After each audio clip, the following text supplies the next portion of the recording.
E se o primeiro versículo da Bíblia esconder um segredo que a maioria dos pregadores nunca mencionou no púlpito? Não estamos falando de uma interpretação nova ou inventada por alguém na internet. Estamos falando de algo que os próprios eruditos hebraicos reconhecem quando olham para o texto original. Gênesis 1 nos diz que no princípio Deus criou os céus e a terra. É um versículo poderoso. É o fundamento de tudo o que acreditamos sobre a origem do universo. Mas o que vem logo depois, em Gênesis 1:2, muda tudo se você prestar atenção nas palavras originais. A maioria das pessoas assume que Deus criou a terra já sem forma e vazia. Mas os estudiosos do hebraico antigo apontam para algo diferente. A palavra hebraica usada ali é Haya, e essa palavra tem um significado que pode mudar toda a sua compreensão da criação. Ela não significa apenas era, ela pode significar tornou-se. E essa diferença é enorme. Nesta história, vamos caminhar por 3 etapas fundamentais. Primeiro, vamos investigar o que o texto hebraico realmente diz sobre os primeiros versículos de Gênesis. Depois, vamos descobrir o que aconteceu entre esses 2 versículos e por que tantos teólogos acreditam que existe uma história perdida ali. E, finalmente, vamos entender como essa descoberta muda a maneira como lemos toda a Bíblia, de Gênesis até o Apocalipse. E uma vez que entendamos essa primeira camada, a verdadeira história começa. Vamos voltar ao hebraico. A expressão tohu vabohu aparece em Gênesis 1:2. Na maioria das traduções em português, lemos sem forma e vazia. Parece simples, parece inofensivo. Mas quando pesquisamos onde mais essa expressão aparece na Bíblia hebraica, encontramos algo perturbador. Essa combinação exata de palavras aparece apenas 3 vezes em todo o Antigo Testamento. E nas outras 2 vezes, ela descreve algo muito específico. Descreve destruição causada pelo julgamento divino. Não descreve um estado natural. Não descreve o começo de algo. Descreve o resultado de algo terrível que aconteceu. Isaías 34:11 usa tohu vabohu para descrever a destruição de Edom. O profeta fala de uma terra arrasada pelo julgamento de Deus. Não é um lugar que nunca foi construído. É um lugar que foi destruído. Jeremias 4:23 usa a mesma expressão quando descreve a terra depois do julgamento divino. O profeta diz que olhou para a terra e ela estava tohu vabohu. E o contexto é claro. Ele está descrevendo uma terra que já existia e foi reduzida ao caos. Se inscreva no canal para mais revelações bíblicas como esta. Então, a pergunta se torna inevitável. Se tohu vabohu descreve destruição em todos os outros lugares onde aparece, por que assumimos que em Gênesis 1:2 descreve um estado original? Por que aceitamos que Deus criou o mundo já caótico? Isaías 45:18 nos dá uma pista direta. O profeta declara que Deus não criou a terra tohu. Ele a formou para ser habitada. Essa afirmação é poderosa. Ela contradiz diretamente a ideia de que a terra foi criada sem forma. Se Deus não a criou assim, então ela se tornou assim. Algo aconteceu. Algo catastrófico transformou uma criação perfeita em caos e escuridão. Os eruditos chamam essa ideia de teoria do intervalo, ou teoria da ruína e reconstrução. E ela não é nova. Thomas Chalmers, um dos maiores teólogos do século XIX, defendeu essa interpretação. C.I. Scofield, autor de uma das Bíblias de estudo mais influentes da história, incluiu essa teoria em suas notas. Arthur Custance, um estudioso brilhante que dedicou décadas ao estudo do hebraico bíblico, escreveu extensamente sobre essa possibilidade. Esses não eram homens buscando controvérsia. Eram homens buscando a verdade no texto original.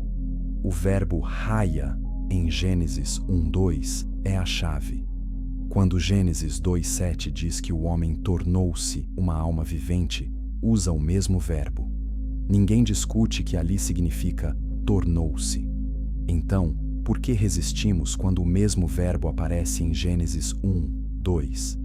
A gramática hebraica permite as duas traduções, mas o contexto bíblico mais amplo apoia fortemente a tradução tornou-se.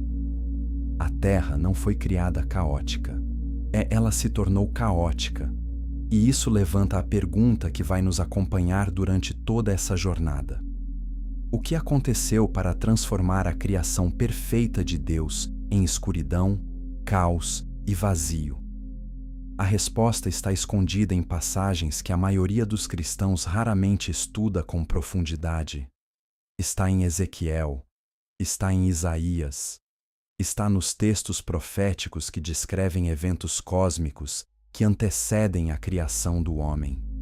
E o que essas passagens revelam é tão impressionante que vai mudar a forma como você entende não apenas Gênesis, mas toda a narrativa bíblica. Curta este vídeo se essa verdade já está mexendo com você. Existe um detalhe que muitas pessoas passam despercebido. Em Gênesis 1:2, o texto diz que trevas cobriam a face do abismo. Trevas. Na Bíblia, trevas nunca são associadas com a criação original de Deus. Deus é luz. 1 João 1:5 declara que em Deus não há treva alguma. Então, como explicamos trevas cobrindo a criação de Deus?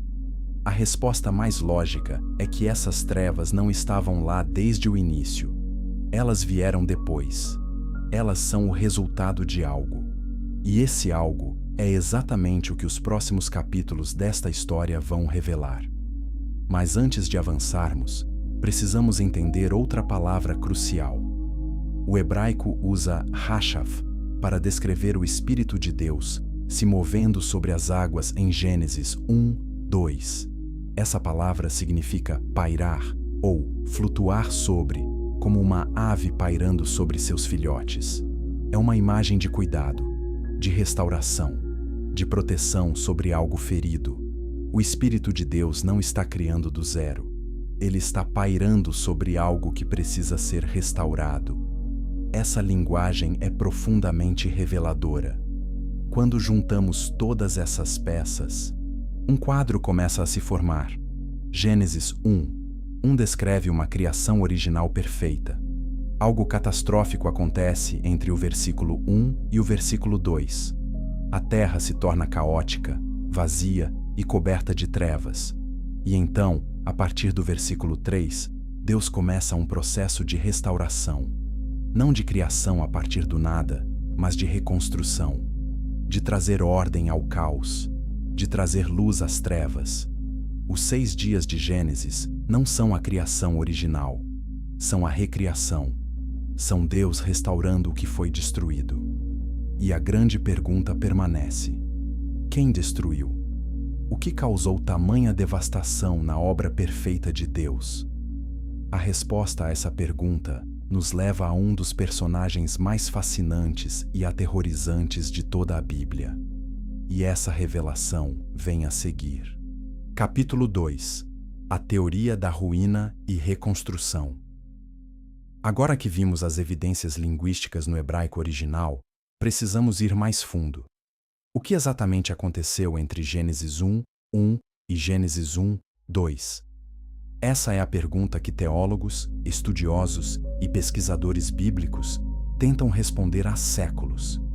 E a resposta que muitos deles encontraram é conhecida como a teoria da ruína e reconstrução. Essa teoria propõe algo que parece radical à primeira vista, mas que faz perfeito sentido quando analisamos as Escrituras com cuidado.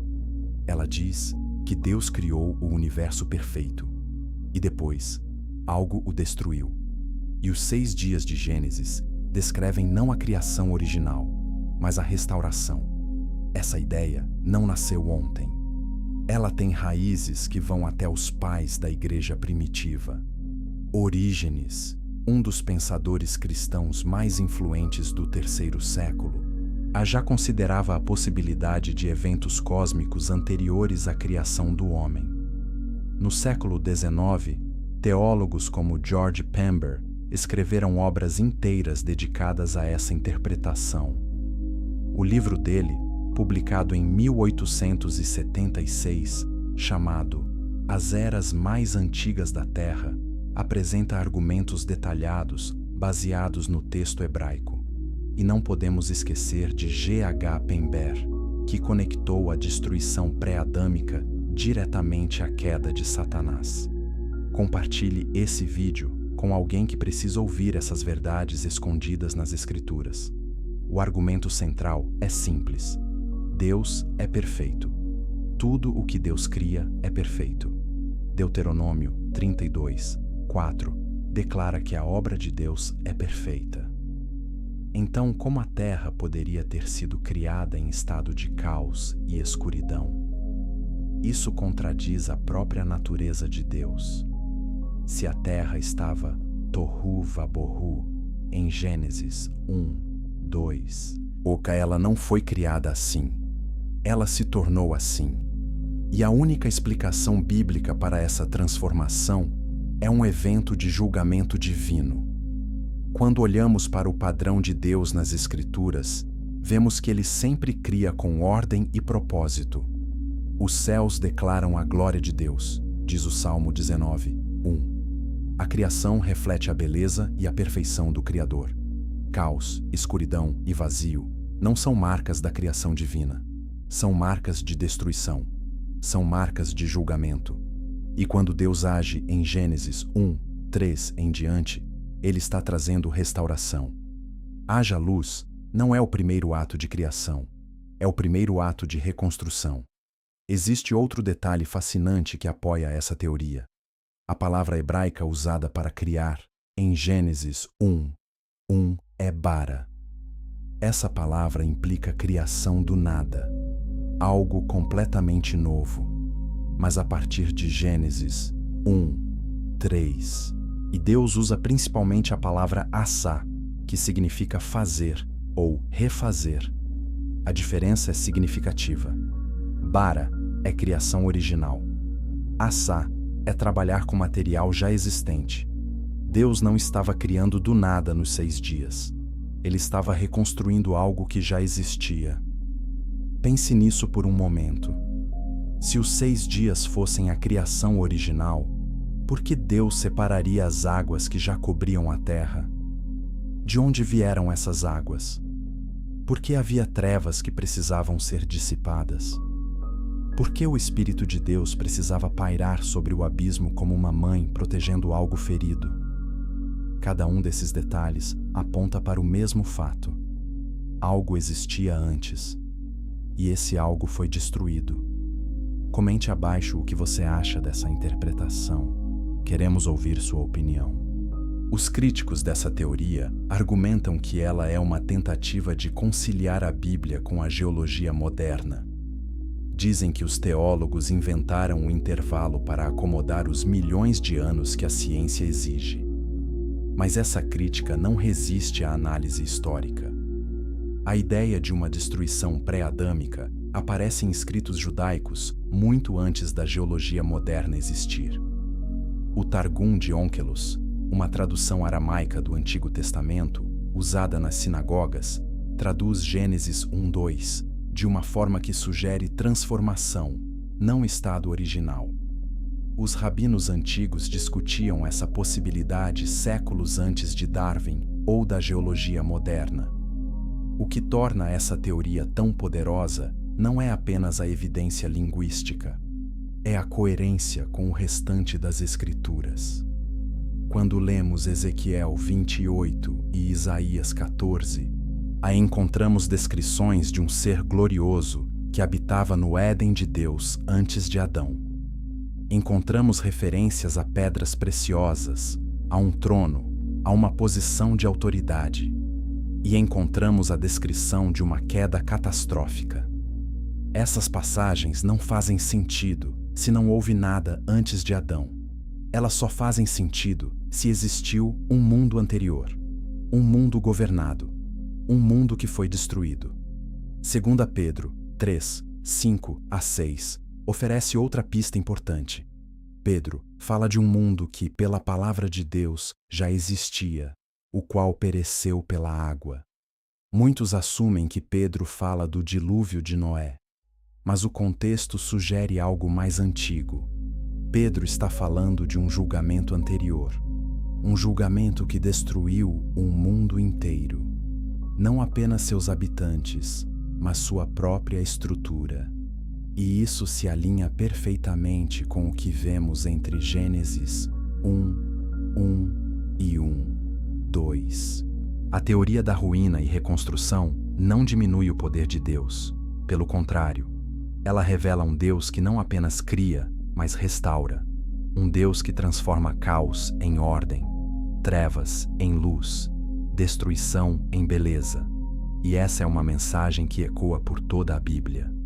De Gênesis ao Apocalipse, vemos Deus restaurando o que o mal destruiu.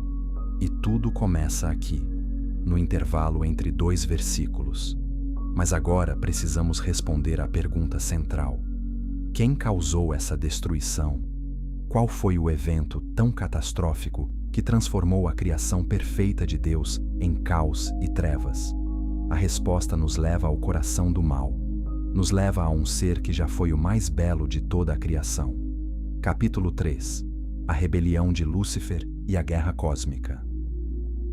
Ezequiel 28, 12 a 17 descreve um ser que desafia qualquer explicação simples. O profeta está falando com o rei de Tiro, mas as palavras vão muito além de qualquer governante humano. Ele descreve alguém que era o selo da perfeição, cheio de sabedoria, perfeito em beleza. Esse ser estava no Éden, o jardim de Deus, não no Éden de Adão, em um Éden anterior, coberto de pedras preciosas, sardônio, topázio, diamante, berilo, ônix, jaspe, safira, carbúnculo e esmeralda. Ouro trabalhado com perfeição adornava esse ser. E ele não era apenas um habitante desse lugar. Ele era o querubim ungido que cobria. Deus o havia colocado ali. Ele caminhava no meio de pedras de fogo. Nenhum rei humano caminhou em pedras de fogo. Nenhum governante terreno esteve no Éden original de Deus. Essa descrição aponta para um ser celestial de poder imenso. E seu nome, antes da queda, carregava o significado de portador de luz. Lúcifer, o mais glorioso dos seres criados, o mais belo, o mais sábio e o mais perigoso. Se inscreva no canal e ative o sino para não perder as próximas revelações bíblicas. Isaías 14, 12 a 15 completa o quadro.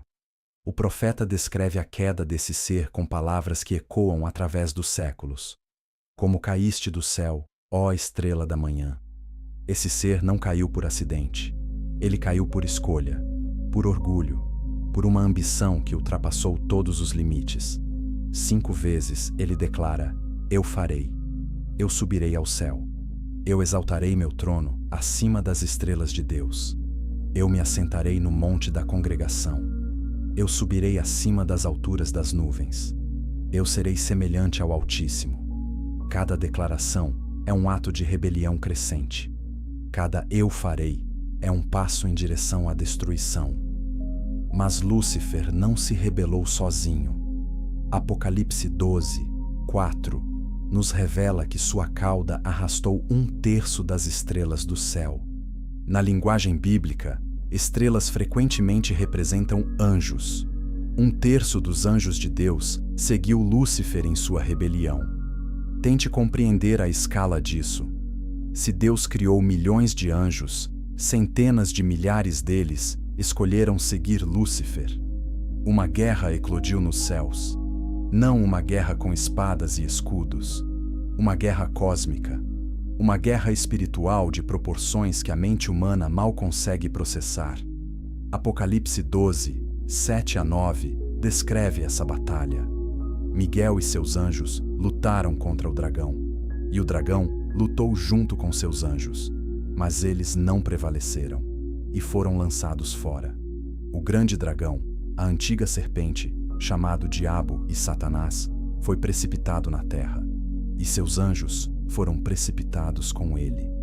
Essa é a resposta para a pergunta que fizemos no capítulo anterior. O que causou a destruição entre Gênesis 1:1 e 1:2? Foi essa guerra. Foi essa rebelião. Foi a queda de Lúcifer e de 1/3 dos anjos celestiais. Quando Lúcifer e seus anjos foram lançados à terra, o impacto não foi apenas espiritual. Foi catastrófico no sentido mais completo da palavra. A terra que Deus havia criado perfeita foi devastada. A luz se apagou. As trevas cobriram tudo. A ordem se transformou em caos. O vazio tomou conta de um mundo que antes pulsava com vida e beleza. E foi exatamente isso que Gênesis 1:2 descreve. Não a criação, mas o resultado da guerra. Curta esse vídeo se você nunca ouviu essa explicação antes. A verdade bíblica precisa ser compartilhada. Existe um detalhe em Ezequiel 28 que muitas pessoas ignoram.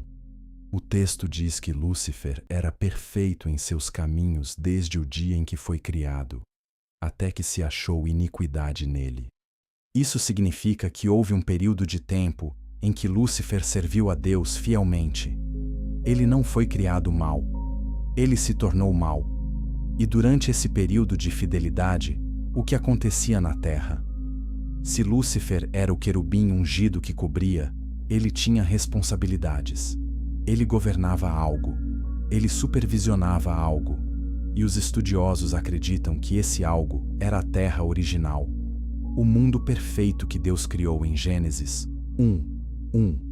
Quando a iniquidade surgiu em seu coração, quando o orgulho corrompeu sua sabedoria, Lúcifer não apenas se rebelou contra Deus, ele destruiu o que estava sob seu cuidado. A terra que ele deveria proteger foi devastada por sua guerra. É como um general que, ao se rebelar contra seu rei, incendeia a própria cidade que governa. A destruição não é um efeito colateral, é parte da rebelião. E aqui está algo que precisa ser dito. Deus não foi pego de surpresa. Deus é onisciente. Ele sabia que Lúcifer se rebelaria. Ele sabia que a terra seria destruída. E ele já tinha um plano de restauração. Um plano que começaria com a recriação da terra e culminaria com algo que Lúcifer jamais esperava: a criação de um novo ser. Um ser feito à imagem de Deus. Um ser com uma alma eterna. Um ser chamado homem. Mas antes de chegarmos à criação de Adão, existe uma pergunta perturbadora que precisa ser respondida. Se a terra existia antes de Gênesis 1:2, se Lúcifer governava essa terra, ela era vazia? Havia alguém ali? Existiram seres antes de nós? A Bíblia dá pistas que muitos preferem ignorar. E o que essas pistas revelam é absolutamente fascinante. Capítulo 4. O mundo antes de Adão. A maioria dos cristãos cresce acreditando que Adão foi o primeiro ser a caminhar sobre a terra, que antes dele não havia nada além de rocha, água e silêncio. Mas e se as Escrituras pintarem um quadro diferente? E se a Bíblia contiver pistas sobre habitantes anteriores a Adão? Pistas que estiveram ali o tempo todo, esperando que alguém as notasse. Vamos começar com Gênesis 1:28. Quando Deus cria Adão e Eva, ele lhes dá uma ordem: frutificai e multiplicai-vos, e enchei a terra e sujeitai-a. A palavra hebraica para enchei é mali. Mas existe um detalhe linguístico que muitos tradutores ignoram. Essa mesma palavra pode ser traduzida como reenchei ou preenchei novamente. Se a terra nunca havia sido habitada, por que Deus usaria uma palavra que implica reenchimento? Você não reenche algo que nunca esteve cheio. Essa nuance linguística sugere fortemente que a Terra já havia sido habitada antes, e que Adão e Eva estavam recebendo a missão de repovoar um mundo que ficou vazio. Jeremias 4, 23 a 26 oferece outra pista poderosa. O profeta descreve uma visão da Terra em estado de destruição total. Ele diz que olhou para a Terra e ela estava sem forma e vazia. Olhou para os céus e não havia luz. Olhou para os montes e eles tremiam, e todas as colinas se moviam. Mas o versículo 25 é o mais revelador de todos. Jeremias diz: Olhei, e não havia homem. Pense nisso. O profeta está descrevendo uma terra onde costumava haver homens, mas eles não estão mais ali. Não é uma terra que nunca teve habitantes. É uma terra que perdeu seus habitantes. E no versículo 26, ele acrescenta que as cidades estavam derrubadas. Cidades. Antes de Adão? A resposta depende de quando você acredita que essa visão se aplica. Mas muitos estudiosos veem aqui uma referência ao mundo pré-adâmico destruído. Compartilhe este vídeo com alguém que busca entender as profundezas das Escrituras. O livro de Jó também contém pistas intrigantes. Em Jó 38, 4 a 7, Deus fala diretamente com Jó sobre a criação. Ele pergunta: Onde estavas tu quando eu fundava a terra? E então, Deus menciona algo extraordinário. Ele diz que quando lançou a pedra angular da terra, as estrelas da alva juntas alegremente cantavam, e todos os filhos de Deus jubilavam. Os filhos de Deus, anjos, seres celestiais, eles já existiam quando Deus fundou a terra. Eles assistiram à criação, eles celebraram. Isso confirma que havia seres conscientes e inteligentes antes de Adão. E se Lúcifer era o querubim ungido que governava a terra, é razoável pensar que ele não governava um planeta vazio. Se inscreva para mais conteúdo revelador sobre as Escrituras. Cada vídeo aprofunda mais essa jornada. Existe um conceito no judaísmo antigo chamado Olam HaTohu, que significa o mundo do caos. Os rabinos antigos ensinavam que Deus criou mundos e os destruiu antes de criar o mundo atual. O Midrash Rabbah, um conjunto de comentários judaicos antigos, menciona que Deus criou e destruiu múltiplos mundos antes de ficar satisfeito com a criação de Adão. Essa não é uma ideia cristã moderna. É uma tradição judaica antiga que reconhece a possibilidade de criações anteriores. Mas quem eram esses seres pré-adâmicos? A Bíblia não nos dá nomes ou descrições detalhadas, mas ela nos dá indícios. Se Lúcifer governava a terra como querubim ungido, havia algo para governar. Se existiam cidades, como Jeremias sugere, alguém as construiu.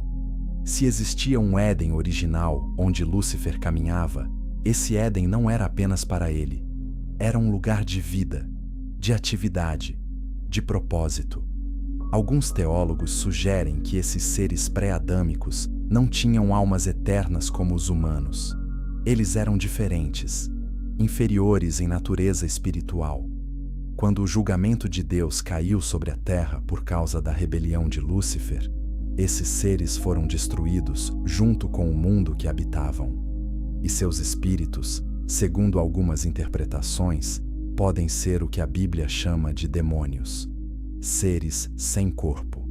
Seres que vagam buscando habitação. Essa é uma teoria que gera debate, mas que encontra apoio em passagens como Mateus 12, 43, aonde Jesus fala de espíritos imundos que andam por lugares áridos, buscando repouso e não encontrando. Curta-se essa informação, está abrindo seus olhos para verdades que você nunca considerou.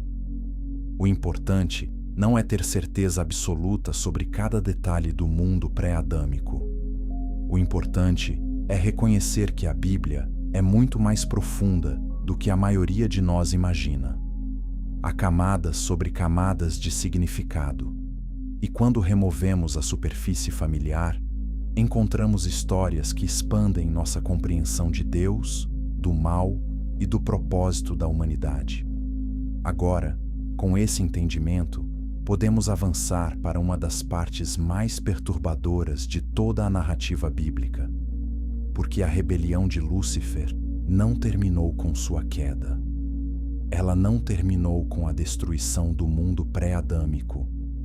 Quando Deus restaurou a terra e criou Adão, Satanás já estava planejando seu próximo ataque, e dessa vez ele mirou diretamente na humanidade.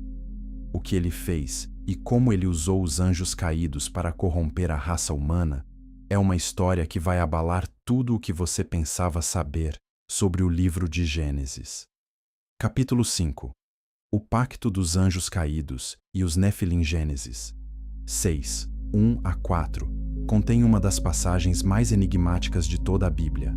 São apenas 4 versículos, mas dentro deles se esconde uma história tão perturbadora que muitas igrejas preferem simplesmente ignorá-la.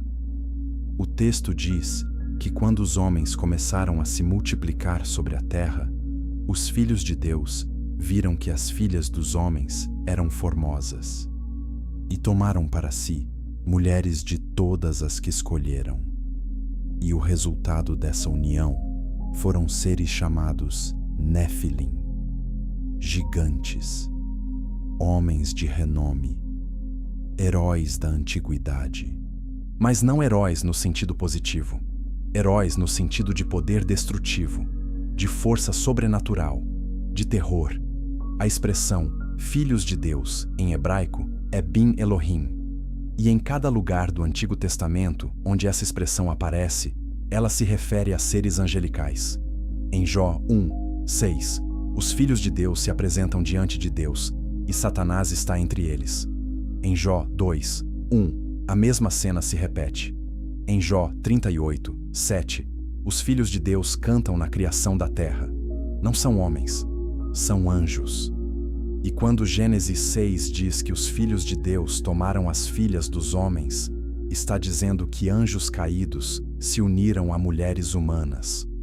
Comente abaixo sua interpretação dessa passagem. Este é um dos debates mais intensos da teologia bíblica. Essa não era uma decisão aleatória, era um plano, um pacto deliberado entre os anjos que seguiram Lúcifer em sua rebelião. O livro de Enoque, um texto antigo citado na própria Bíblia por Judas 1, 14 a 15, descreve esse pacto em detalhes assustadores. 200 anjos, liderados por um ser chamado Semjaza, fizeram um juramento no Monte Hermon. Eles juraram descer à terra e tomar esposas humanas. Sabiam que estavam transgredindo um limite sagrado. Sabiam que haveria consequências. Mas fizeram mesmo assim. O ódio de Satanás contra o plano de Deus era tão profundo que ele estava disposto a sacrificar seus próprios seguidores para corromper a humanidade. O objetivo era claro. Deus havia criado o homem à sua imagem. Deus havia dado ao homem uma alma eterna, e da descendência do homem viria o Messias, o Redentor, aquele que esmagaria a cabeça da serpente, como prometido em Gênesis 3, 15. Satanás sabia disso, e seu plano era simples na sua maldade. Se ele conseguisse corromper a linhagem humana, se conseguisse misturar o DNA angelical com o DNA humano, o Messias não poderia vir. A promessa de Deus falharia. A redenção seria impossível. Se inscreva no canal para acompanhar cada camada dessa revelação bíblica. Os Nefilim foram o resultado dessa corrupção. Gênesis 6, 4 os descreve como gigantes. O hebraico usa a palavra Nefilim, que vem da raiz Nafal, que significa cair ou os caídos. Eles eram literalmente os filhos dos caídos. Seres de tamanho e força anormais. Seres que não eram completamente humanos e não eram completamente angelicais. Uma abominação que violava a ordem de criação divina. Mas os anjos caídos não trouxeram apenas corrupção genética. O livro de Enoque descreve que eles também ensinaram à humanidade conhecimentos proibidos. Azazel ensinou os homens a fabricar armas de guerra e as mulheres a usar cosméticos e joias. Outros anjos ensinaram encantamentos e o corte de raízes medicinais. Armaros ensinou como desfazer encantamentos. Baraquijal ensinou astrologia. Cocabiel ensinou os sinais das estrelas. Tamiel ensinou sobre as constelações. Asradel ensinou os movimentos da lua. A violência explodiu sobre a terra. Gênesis 6, 5 diz que toda a imaginação dos pensamentos do coração do homem era continuamente má. Cada pensamento, continuamente. A corrupção era total. A maldade era universal. E Gênesis 6, 11 a 12 acrescenta que a terra estava corrompida diante de Deus e cheia de violência. Toda a carne havia corrompido o seu caminho sobre a terra. A palavra corrompido, em hebraico, é shachat, e ela implica uma destruição que vai além do moral. Implica uma corrupção da própria natureza, da própria genética.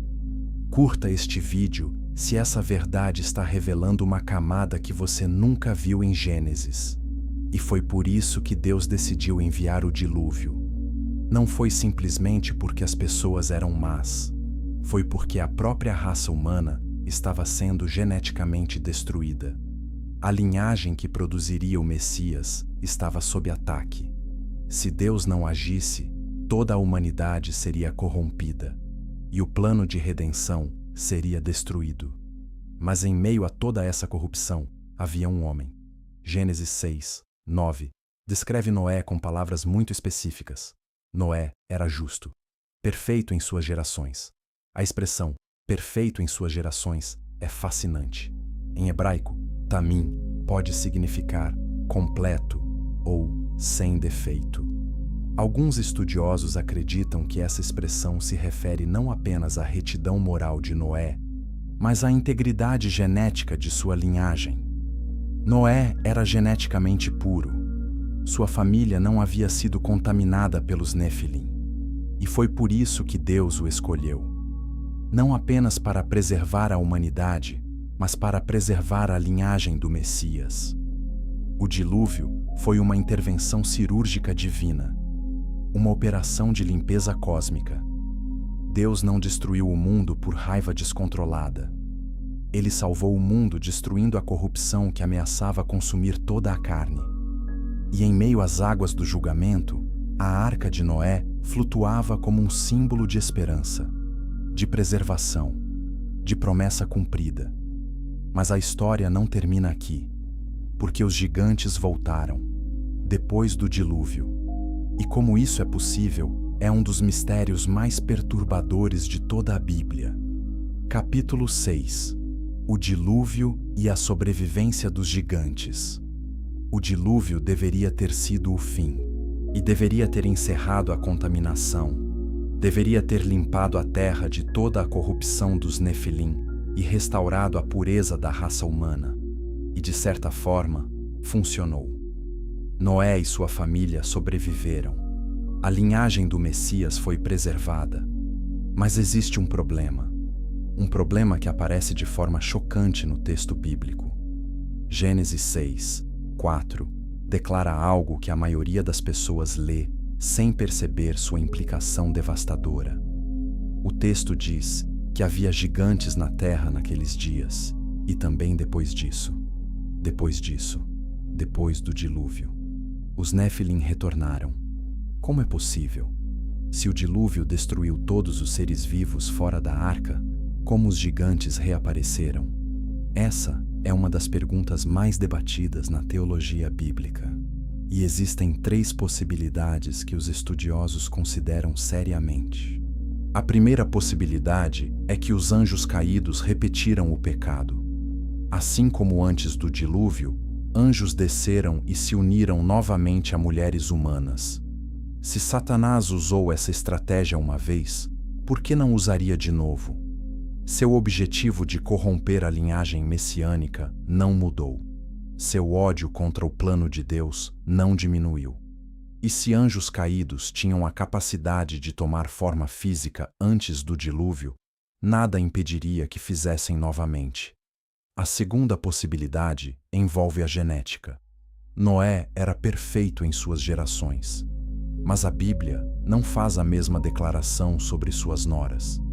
As esposas dos filhos de Noé entraram na arca, e é possível que uma ou mais delas carregassem genes Nefilim em forma recessiva.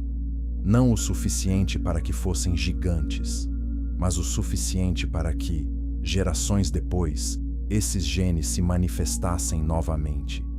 A genética moderna nos ensina que traços podem pular gerações e reaparecer inesperadamente.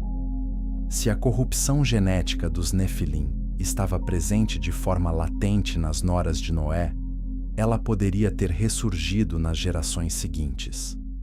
Se inscreva no canal para continuar essa investigação bíblica conosco. A terceira possibilidade é ainda mais perturbadora. Alguns estudiosos questionam se todos os Nefilim realmente morreram no dilúvio. As Escrituras deixam espaço para essa dúvida. Números 13, 33 descreve os espias israelitas retornando da terra prometida e relatando que viram gigantes ali, descendentes de Anak, e eles disseram: éramos como gafanhotos diante deles. Esses não eram homens grandes, eram seres de proporções sobrenaturais, e eles estavam lá, séculos depois do dilúvio. Deuteronômio 2 e 3 listam raças inteiras de gigantes que habitavam a terra antes da chegada de Israel. Os Emins, que eram tão altos quanto os Anaquins. Os Amzumins, uma raça de gigantes que habitava a terra de Amon. E os Refaíns, considerados os mais temíveis de todos. Og, rei de Bazã, era o último dos Refaíns. A Bíblia descreve sua cama como sendo de ferro, com 9 côvados de comprimento e 4 de largura. Isso equivale a aproximadamente 4 metros de comprimento. Que tipo de ser precisava de uma cama de 4 metros? Curta este vídeo se essas revelações estão mudando sua perspectiva sobre a Bíblia. E então, chegamos à Terra Prometida, o lugar que Deus reservou para seu povo, o lugar que deveria ser a herança de Israel. E o que eles encontraram quando chegaram? Gigantes. A terra estava infestada de descendentes dos Nefilim. Isso não era coincidência, era estratégia espiritual. Satanás colocou seus filhos corrompidos exatamente no território que Deus havia prometido a Abraão. Era uma barreira genética e espiritual contra o cumprimento da promessa divina. Os 12 espias que Moisés enviou voltaram apavorados. 10 deles disseram que era impossível conquistar a terra. Os gigantes eram grandes demais. As cidades eram fortificadas demais. E o povo de Israel, diante do relatório dos espias, perdeu a fé. Recusaram-se a entrar na terra. E por causa dessa falta de fé, vagaram pelo deserto por 40 anos. Uma geração inteira morreu sem herdar a promessa. Compartilhe este vídeo com alguém que precisa entender a profundidade espiritual por trás dessas histórias. Mas Deus não desistiu. Quando a nova geração se levantou, Josué os conduziu à conquista. E as batalhas contra os gigantes foram intensas. Josué 11, 21 a 22 descreve como Josué destruiu os Anaquins de Hebrom, de Debir, de Anabe e de toda a terra de Judá. Ele os destruiu completamente. Mas o texto acrescenta um detalhe assombroso. Nenhum Anaquim foi deixado na terra dos filhos de Israel. Somente em Gaza, em Gate e em Asdod, alguns permaneceram. Gate, a cidade de onde viria, gerações depois, o mais famoso gigante de todos, Golias de Gate, o guerreiro filisteu que desafiou os exércitos de Israel. 1 Samuel 17, 4 descreve sua altura como 6 côvados e 1 palmo. aproximadamente 3 metros. Ele usava uma armadura de bronze que pesava 5.000 siclos. Sua lança tinha uma haste como um cilindro de tecelão. Golias não era apenas um homem grande. Era um descendente dos Nefilim, um representante da semente da serpente. E quando o jovem Davi se levantou contra ele com uma funda e uma pedra, não era apenas uma batalha entre um pastor e um guerreiro. Era uma batalha espiritual. Era a semente da mulher contra a semente da serpente. Era o plano de Deus contra o plano de Satanás. Davi sabia disso. Ele não entrou na batalha confiando em armadura ou espada. Ele entrou em nome do Senhor dos Exércitos. E quando a pedra atingiu a testa de Golias, algo muito maior que uma batalha militar aconteceu. A promessa de Gênesis 3:15 avançou mais um passo. A semente da serpente sofreu mais uma derrota, e a linhagem do Messias foi protegida novamente. Mas ainda havia uma dimensão dessa história que permanece oculta para a maioria dos leitores. Os anjos caídos não trouxeram apenas corrupção genética para a Terra. Eles trouxeram algo talvez ainda mais perigoso. Trouxeram conhecimento. Conhecimento que a humanidade não deveria ter recebido tão cedo. E as marcas desse conhecimento estão espalhadas por todo o mundo antigo. Capítulo 7. Conhecimento proibido e civilizações antigas. De todas as acusações feitas contra os anjos caídos nas Escrituras e nos textos antigos, uma se destaca pela sua implicação profunda. Eles não apenas corromperam a genética humana, eles deram à humanidade algo que deveria ter permanecido oculto. Conhecimento. Conhecimento avançado. Conhecimento que catapultou civilizações primitivas a níveis de sofisticação que desafiam a explicação convencional. E as evidências estão por toda parte: em pedra, em matemática, em astronomia, em estruturas que permanecem de pé até hoje, desafiando engenheiros modernos a explicar como foram construídas. O livro de Enoque é direto sobre isso. Capítulo 8 descreve exatamente o que os vigilantes, como os anjos caídos são chamados nesse texto, ensinaram à humanidade. Azazel ensinou os homens a fabricar espadas, facas, escudos e couraças. Ensinou as mulheres a usar antimônio, a embelezar as pálpebras, a usar pedras preciosas e tinturas. Outros vigilantes ensinaram encantamentos e o corte de raízes medicinais. Armar os ensinou como desfazer encantamentos. Baraquijal ensinou astrologia. Cocabiel ensinou os sinais das estrelas. Tamiel ensinou sobre as constelações.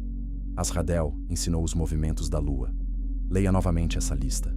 Metalurgia avançada, cosméticos, medicina herbal, magia, astrologia, astronomia detalhada, ciclos lunares.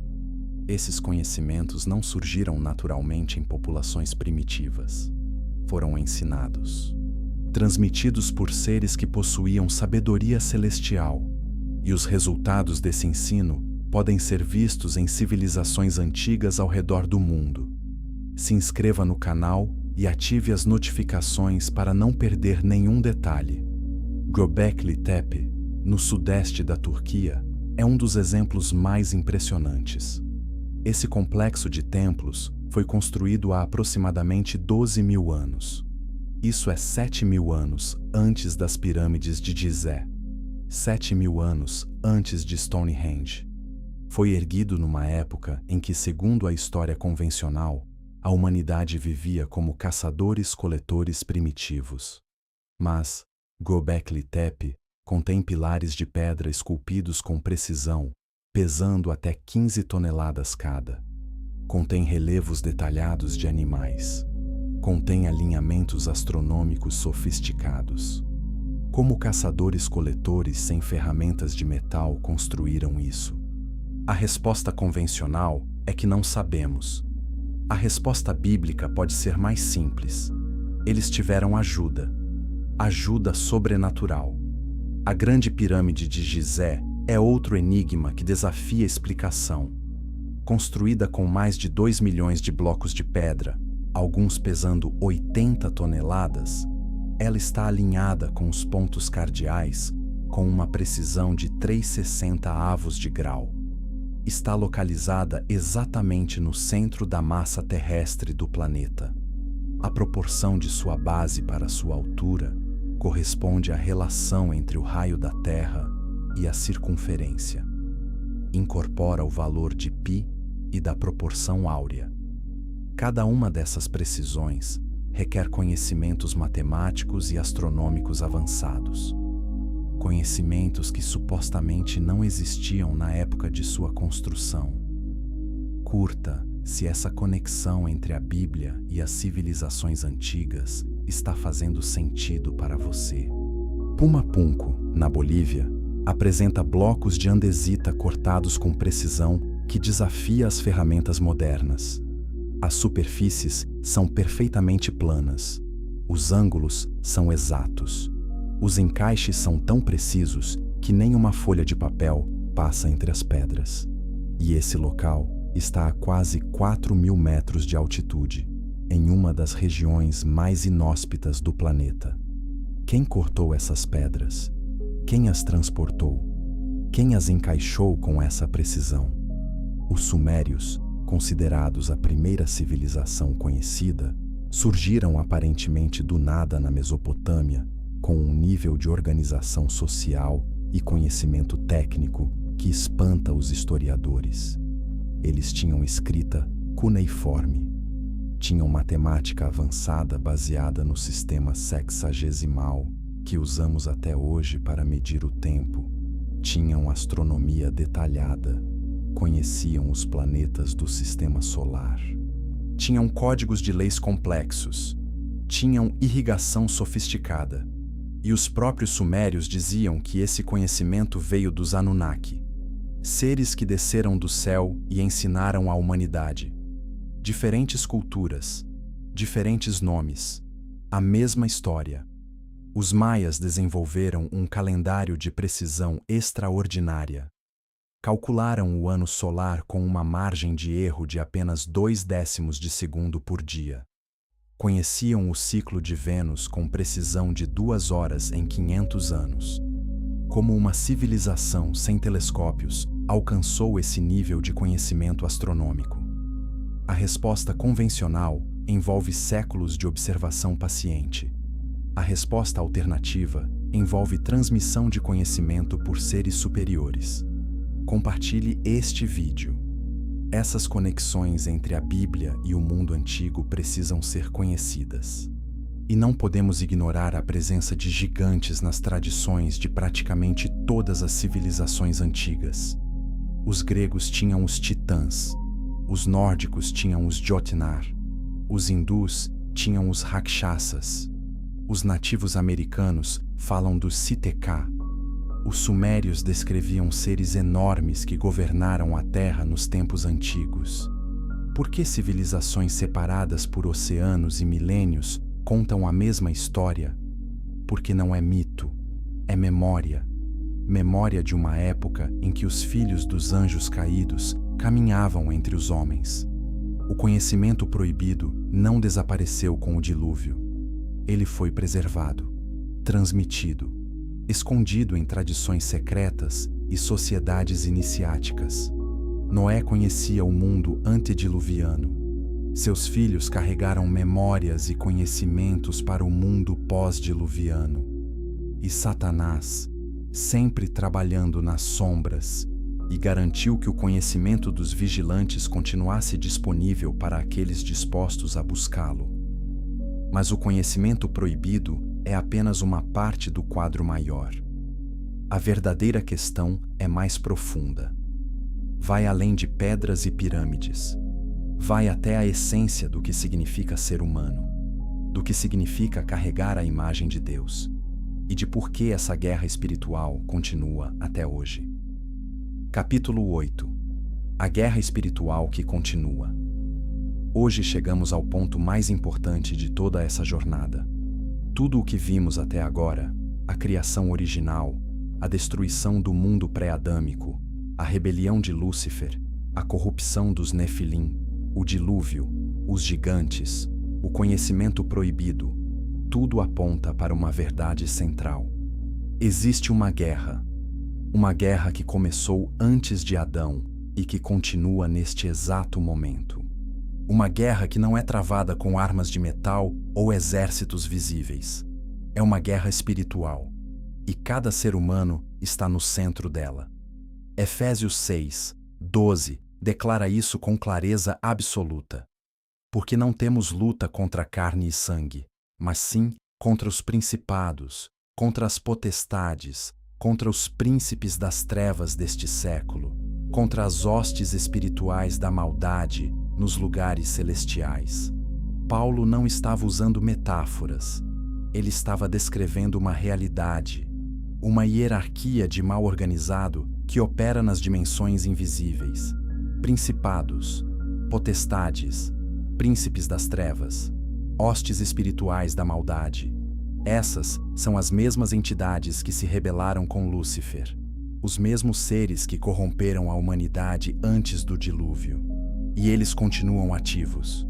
Se inscreva e ative o sino. A próxima revelação pode transformar sua caminhada espiritual. Mas precisamos entender algo fundamental antes de prosseguir. Por que o homem é tão importante nessa guerra? Por que Satanás direcionou tanto ódio contra a humanidade? A resposta está na doutrina da Imago Dei, a imagem de Deus. Quando Deus criou Adão em Gênesis 1, 26 a 27, ele fez algo que nunca havia feito antes. Ele criou um ser à sua própria imagem e semelhança. Os anjos são poderosos, são gloriosos, mas eles não foram feitos à imagem de Deus. Os seres pré-adâmicos, se existiram, não carregavam a imagem divina. Apenas o homem recebe esse privilégio extraordinário.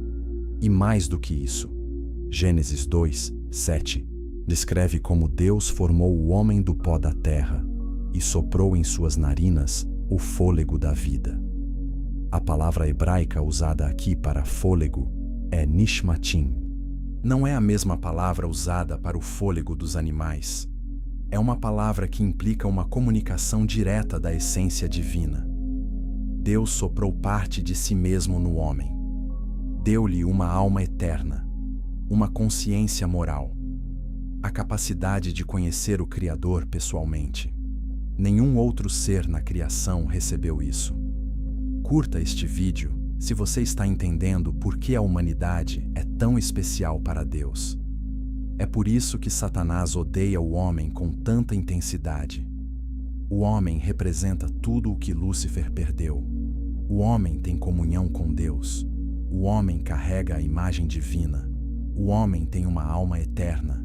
E o homem recebeu autoridade sobre a terra, a mesma terra que Lúcifer um dia governou.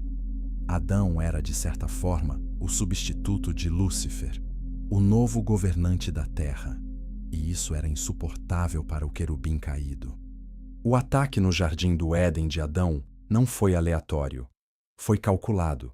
Satanás não atacou com força bruta. Atacou com engano, com uma pergunta. É assim que Deus disse? Gênesis 3. Registra essa pergunta que ecoaria através de toda a história humana. A estratégia é a mesma até hoje. Questionar a palavra de Deus, semear dúvida, distorcer a verdade, e funciona com eficácia assustadora. Quando Adão pecou, algo cósmico aconteceu. O pecado entrou no mundo. A morte entrou na experiência humana. A comunhão perfeita com Deus foi quebrada. E Satanás ganhou o que queria. Não a vitória final, mas uma vantagem temporária. Jesus chama Satanás de príncipe deste mundo, em João 12:31. Paulo o chama de Deus deste século, em 2 Coríntios 4:4. Satanás recuperou influência sobre a terra, não a autoridade legítima que tinha antes. Uma influência ilegítima, conquistada pelo engano. Compartilhe este vídeo. A verdade sobre a guerra espiritual precisa alcançar mais pessoas. Mas Deus já tinha um plano. um plano traçado antes da fundação do mundo. 1 Pedro 1:20 diz que Cristo foi conhecido antes da fundação do mundo, antes da criação, antes da rebelião, antes de Adão. Deus já sabia e já tinha a solução. O Messias viria, nasceria da linhagem humana pura, viveria sem pecado, morreria na cruz e com sua morte e ressurreição esmagaria de uma vez por todas a cabeça da serpente. A promessa de Gênesis 3:15, feita no momento mais sombrio da humanidade, se cumpriria perfeitamente em Jesus Cristo. E é por isso que Satanás lutou tão desesperadamente para corromper a linhagem messiânica. Os Nefilim antes do dilúvio, os gigantes na terra prometida, os ataques constantes contra Israel, as tentativas de destruir o povo judeu ao longo da história. Cada um desses ataques tinha o mesmo objetivo: impedir que o Messias viesse. E cada um deles falhou, porque o plano de Deus não pode ser derrotado. Mas a guerra não terminou com a cruz. Satanás foi derrotado, mas ainda não foi eliminado. Apocalipse 12:12 adverte que o diabo desceu com grande ira, sabendo que lhe resta pouco tempo. Ele sabe que perdeu a guerra final, mas quer causar o máximo de destruição possível antes do fim. E suas táticas são as mesmas de sempre: engano, corrupção, distorção da verdade. Olhe ao redor. Ideologias que negam a existência de Deus, filosofias que relativizam a verdade, movimentos que atacam a família, a estrutura que Deus criou para proteger a humanidade, religiões que oferecem salvação sem arrependimento e conhecimento que promete iluminação sem Deus. São ecos do Éden, ecos da mesma pergunta: é assim que Deus disse? A Bíblia é clara sobre como enfrentar essa guerra. Efésios 6:13-18 descreve a armadura de Deus, o cinto da verdade, a couraça da justiça, os sapatos do evangelho da paz, o escudo da fé, o capacete da salvação e a espada do Espírito, que é a palavra de Deus. Não são metáforas decorativas, são instruções de sobrevivência espiritual. Tiago 4:7 nos dá outra instrução poderosa: resisti ao diabo, e ele fugirá de vós. Resistir, não negociar, não dialogar, resistir. Da mesma forma que Jesus resistiu à tentação no deserto, usando a palavra de Deus como arma. Está escrito. Essas duas palavras são mais poderosas que qualquer exército de trevas. A história que percorremos juntos esta noite é vasta. Vai do princípio absoluto até o presente. Passa por guerras cósmicas, rebeliões angelicais, gigantes, dilúvios, civilizações perdidas e batalhas espirituais que moldam o mundo que conhecemos.